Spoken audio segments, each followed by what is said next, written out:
Në një kohë kur partitë politike kanë ndezur motorët dhe fushata elektorale për zgjedhjet parlamentare të 11 majit ka nisur, rektori i Universitetit Luiç Gurakuqi, Toni Nxuraj, i bëri thirrje pedagogëve dhe studentëve të shmangin takimet elektorale në mjediset e këtij institucioni. Ai ishte i prerë kur tha se një gjë e tillë nuk do të lejohet, ndërsa pedagogët dhe studentët janë të lirë të angazhohen politikisht pas orarit zyrtar. Natyrisht, unë vetë personalisht kam nxitur dhe nxis gjithnjë aktivizmin politik. Pra jam që të rit, studentët, stafi të angazhohen në politik, sepse janë çështje që kanë bëjnë me edukimin qytetar demokratik, që të mos jemi indiferent.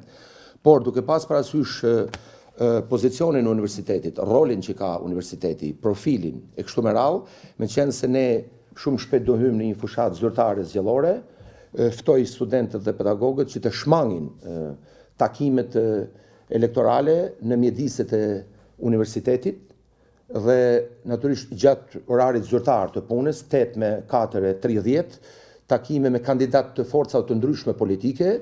Pra ne jemi, nuk jemi indiferent, po jemi të paanshëm për arsye etike, dhe natyrisht pas orarit zyrtar, secili prej nesh, secili prej studentëve, prej stafit mësimdhënës, personelit administrativ është i lirë që të angazhohet, por mjediset e këtij institucioni në mënyrë absolute nuk do të shfrytëzohen pra për takime të natyrës elektorale. Muaji prill për Universitetin Luiç Gurakuqi duhet të jetë periudha e kontakteve intensive me gjimnazet nga Ulçini në Malin e Zi e deri në Tropoj, për të thithur sa më shumë student për vitin e ri akademik 2025-2026.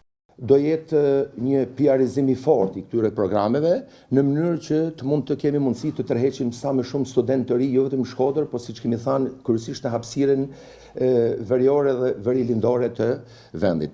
Nga mbledhja e Senatit, rektori Nxuraj tha se nga aplikimi për 14 programe në Ministrinë e Arsimit, 9 prej tyre e kanë kaluar fazën e parë. Universiteti i Shkodrës ka përfituar edhe disa projekte që do të financohen nga Agjencia Kombëtare e Kërkimit Shkencor. Mendoj që ky është një hap domethënës pozitiv, natyrisht përpara.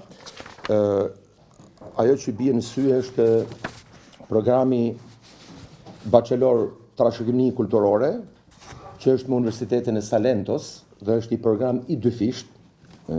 Risia është sepse në marrëveshje parashikohet gjuha shqipe dhe gjuha italiane, pra gjuha mësimdhënies, pra do jetë në të dy gjuhët, pra vitin e parë studentët atje bëjnë gjuhën shqipe, ndërsa studentët këtu do bëjnë gjuhën italiane. Programet e tjera janë në ciklin e dytë të studimeve, kryesisht master i shkencave.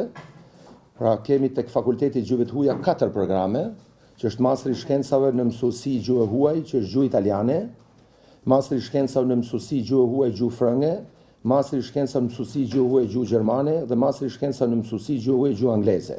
Në Fakultetin Ekonomik, marketing inovativ, që pritet të jetë një program studimi besoj tërheqës për ato që do të mbarojnë ciklin 3-vjeçar bachelor, po jo vetëm në ekonomik, por që mund të jetë diapazoni, mund të jetë shumë më i gjerë. Fakultetin e Shkencave Shoqërore, një master profesional besoj unë shumë interesant në GIS dhe planifikim territori nga Departamenti i Gjeografisë. Kemi tek Fakulteti i Shkencave të Natyrës, master i shkencave në sigurimin e cilësisë së ushqimit dhe të ushqyerit. Një vëmendje të veçantë meriton master i shkencave në infermieri klinike. Mbledhja e Senatit nisi me 1 minutë heshtje në nderim të profesorit Selman Sheme, i ndarë nga jeta pak ditë më parë.